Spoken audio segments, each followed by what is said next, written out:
Más. Con María O'Donnell. Un tutorial para tiempos complejos. A ver, por un lado, la reconfiguración del gabinete de Javier Milei, más allá que sigue por lo que se ve en distintos ámbitos y distintos ministerios, muy fuerte la interna entre Karina Milei y Santiago Caputo, que esto provoca indefinición en algunos sectores, como es el caso de la Secretaría de Inteligencia. Hay un reordenamiento para esta segunda etapa del gobierno de Milei bastante profundo con relación a las fuerzas de seguridad y a las Fuerzas Armadas. Una de las novedades que anunció ayer Patricia Bullrich tuvo que ver con que, Migraciones, que funcionaba como un organismo descentralizado, fue a parar al Ministerio de Seguridad,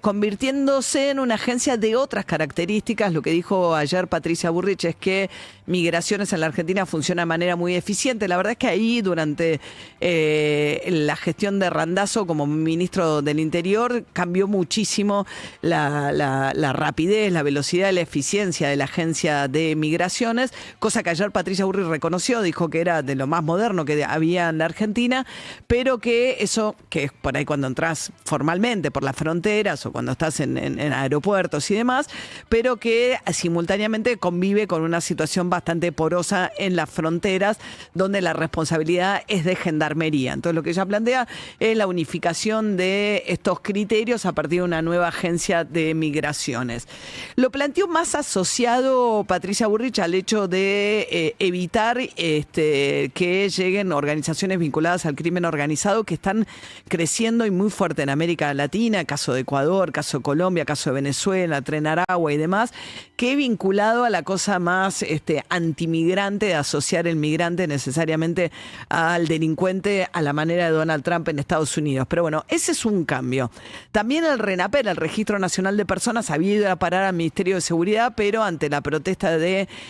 Santilli se lo devolvieron al Ministerio del Interior, y ahí había un tema sensible también, porque el hecho de que las fuerzas de seguridad tengan acceso a los datos privados y demás, era un cambio. Pero eso va a volver lo anunciaron, hay que ver si ocurre, volver al ministerio, creo que ya volvió al Ministerio de Santilli. Ahora, en el tema de defensa, me parece que es el cambio más importante de todos, en términos de lo que significa un cambio muy importante o un quiebre respecto de un consenso muy amplio que se había dado a partir de la transición a la democracia de este periodo. Digamos, después de la salida de la última dictadura militar, todos los jefes del Ministerio de Defensa han sido civiles. También por una cuestión de subordinación de las Fuerzas Armadas al poder civil, que el último presidente Alfonsín y también un poco Menem, que recibieron algunos de los desafíos de las Fuerzas Armadas, pero después de larguísimas décadas en los cuales el poder militar estaba siempre al acecho y finalmente había interrupciones permanentes entre los sistemas democráticos y los golpes militares, después de lo que fue el trauma y el terrorismo de Estado, la última dictadura militar, se sale en el 83 con un consenso alrededor del cual, va a haber una subordinación plena al poder militar, al poder civil, y que se da por el presidente, que es el comandante en jefe de las Fuerzas Armadas, y que se expresa también en que el titular del Ministerio de Defensa ha sido siempre un o una civil. Tuvo también ahí Nilda Garré como ministra de Defensa. Milei decidió romper con esta tradición y designar al frente del Ministerio de Defensa a partir del 12 de diciembre a un general, que hoy es el secretario general de ¿cómo se llama? Del Estado Mayor Conjunto, es el jefe del Estado Mayor Conjunto, un teniente general del Ejército llamado Carlos Pestri. Él es Claudio, ¿no? Presti. Juan Carlos Presti. Carlos Alberto Presti. Carlos Alberto Presti, cuyo padre, Carlos Presti, fue un general que durante la última dictadura militar ocupó un cargo de enorme relevancia en una zona donde la represión ilegal se hizo sentir fuertísimo, que fue en La Plata. Estuvo a cargo del Regimiento 7 de La Plata, el papá del futuro ministro de Defensa de la Nación. Fue investigado, procesado y estuvo detenido por investigaciones respecto de los crímenes cometidos por la última dictadura militar, en un ámbito en el cual además hubo dos casos muy emblemáticos ahí que tuvo que ver con lo que fue la noche de los de los lápices cuando chicos que pedían, adolescentes que también militaban políticamente, pedían por el boleto estudiantil, fueron secuestrados y algunos de ellos desaparecidos. También el caso de una casa en La Plata donde hoy funciona un espacio de memoria y donde fue secuestrada la hija de una de las fundadoras de Abuelas de Plaza de Mayo, que murió sin haber podido recuperar a su nieta. La hija estaba embarazada en el momento en que la secuestran en esta casa en La Plata, donde funcionaba una imprenta clandestina de Montoneros, que imprimía la publicación de Montoneros, y que fue tan feroz el ataque, mataron a todos los integrantes, que todavía quedan las marcas y se ven en ese espacio lo que fue la manera de enfrentar ilegalmente a las guerrillas que tuvo la última dictadura militar. La cuestión es que el papá del nuevo ministro de Defensa llegó a estar detenido, muere finalmente en el año 1993, en el medio de lo que era la impunidad de las leyes del perdón, de los indultos que había firmado Carlos Menem, con lo cual murió en libertad, pero no se sabe cuál es realmente la posición de Presti sobre la represión ilegal durante la última dictadura militar, ni de los juicios contra los responsables. No ha hablado de eso. Y lo que apuntaba también, más allá que esto generó la preocupación de Abuela de Plaza de Mayo, habló Estela Carlotto sobre esto, Agustín Rossi, el ex ministro de Defensa del kirchnerismo, planteó algo que parece interesante también, la idea de que costó mucho que las Fuerzas Armadas en estos años de transición a la democracia, de los primeros años de transición a la democracia, quedaran no solamente subordinadas al poder civil, sino también totalmente ajenas a la discusión partidaria. Entonces ahora un general se saca temporariamente el uniforme, lo que dijo hasta ahora es que, como no hay antecedentes, dijo que va a como pedir licencia de su rol como general del ejército y va a pasar a ser un civil, tiene que estar vestido de civil durante su gestión como ministro de Defensa, y lo que planteaba Agustín Rossi, que esto puede volver a meter a las Fuerzas Armadas dentro de discusiones político-partidarias que tanto costó que quedaran afuera. Bueno, eso por un lado es un cambio muy significativo. Veremos además cuando Presti asuma, que esto va a ser el 12 de diciembre,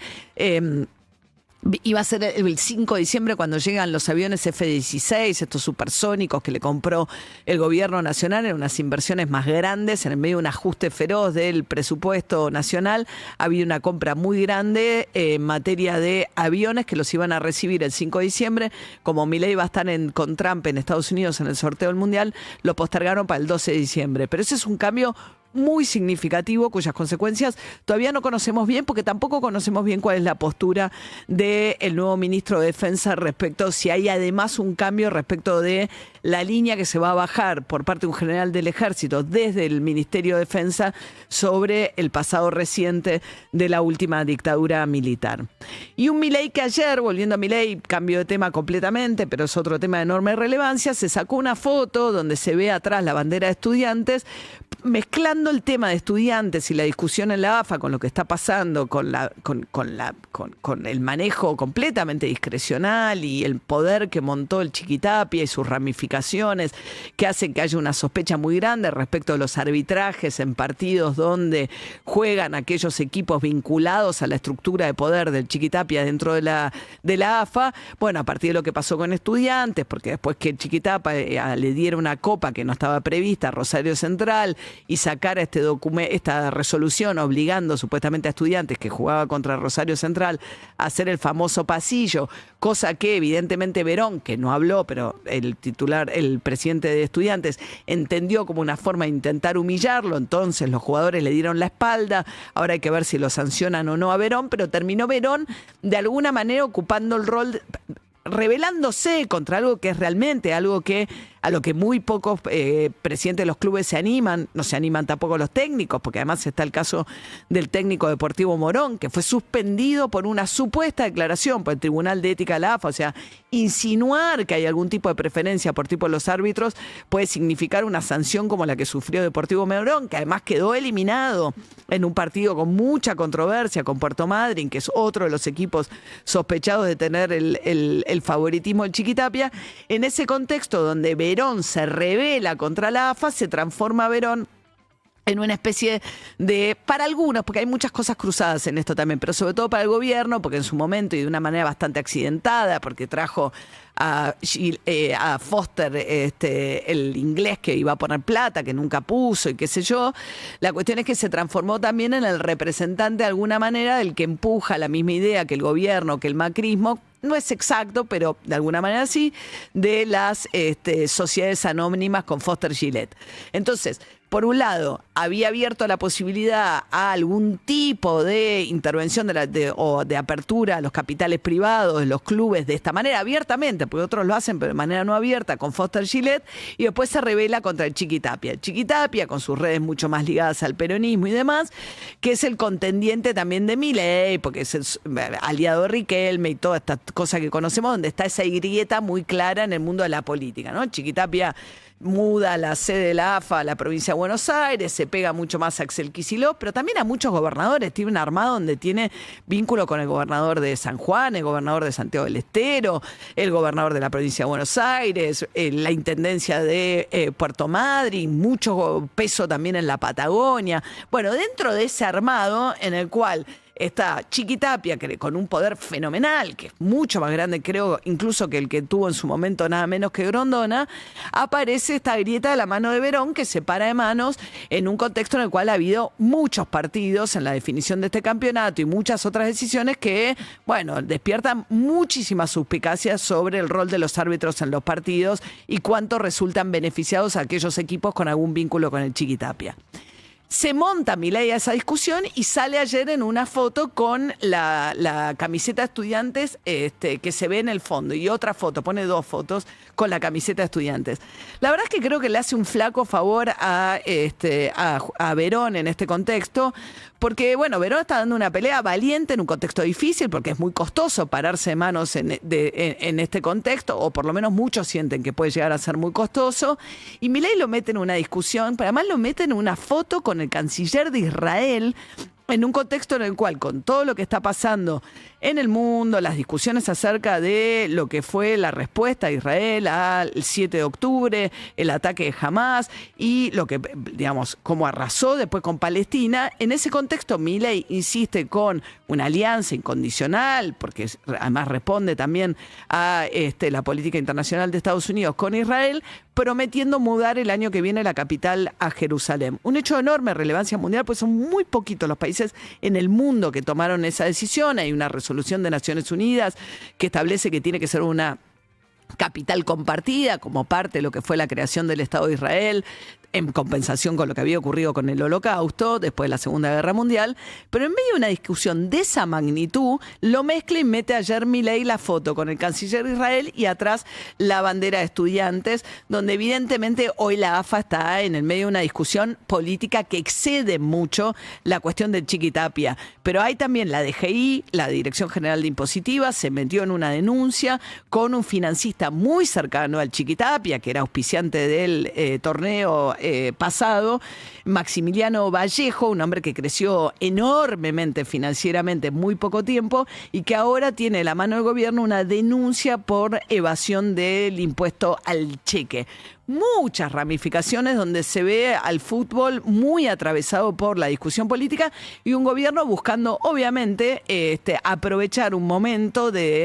donde, bueno, el Chiquitapia está bastante blindado mediáticamente, pero aparece una situación en la cual salta a la discusión a partir de una serie de hechos muy cuestionables, pero la actitud de Verón pone en debate una cosa que era mucho como más solapada y Milei se mete ahí y trata de subirse a esa discusión, bueno, retomando una vieja pelea que viene teniendo desde que asumió la presidencia con el Chiquitapia, en la que quizás está más metido Macri o más interesado Macri. El interés del gobierno parece ser un poco más oscilante en esto, porque en su momento Karina viajó a Paraguay, se sacó una foto Karina Milei con el Chiquitapia, porque también les interesa, hay que ver, porque ahora van al sorteo del Mundial, la posibilidad de eventualmente traer un Mundial aquí a América Latina.